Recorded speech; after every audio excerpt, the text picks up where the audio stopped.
ॾह तोड़े पर ॾह में रहंदड़ करोड़े ॾिसंदड़नि खे अज़ीम तहज़ीब जे वारिस सिंध जी सकाफ़ती ईद जूं वाधायूं हुजनि।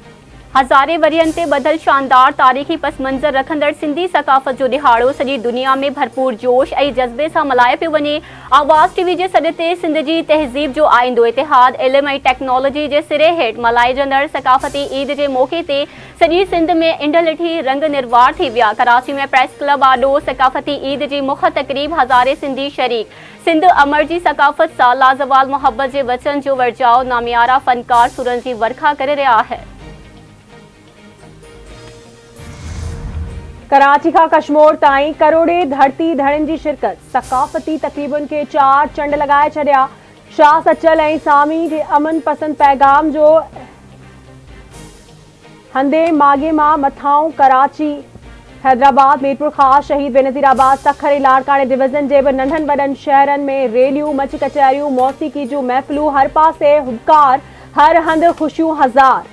मुख़्तलिफ़ शहरनि में अमन जा पखी कबूतर उॾारे धरती सां मोहब्बत जो इज़हार कयो वियो।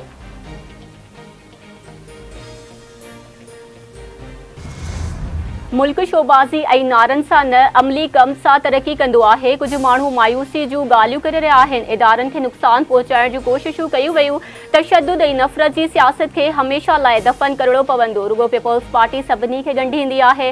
पीपल्स पार्टी अॻवान शर्जिल इनाम मेमर जी कराची में प्रेस कॉन्फ्रेंस। शर्जिल इनाम मेमर चयो त थर जे कोयले जो क्रेडिट नून लीग खणी रही हुई, जेको न खणणु घुरिजे। बेनज़ीर भुट्टो जे दौर में नून लीग थर जे कोयले वारे प्रोजेक्ट खे रोकियो हो। सीपेक जो ख़ालिक आसिफ अली ज़रदारी आहे। ग्रीन बसूं पोर्ट ते बीठल आहे। निगरान हुकूमत फौरी उन्हनि बसुनि खे रोडनि ते आणे।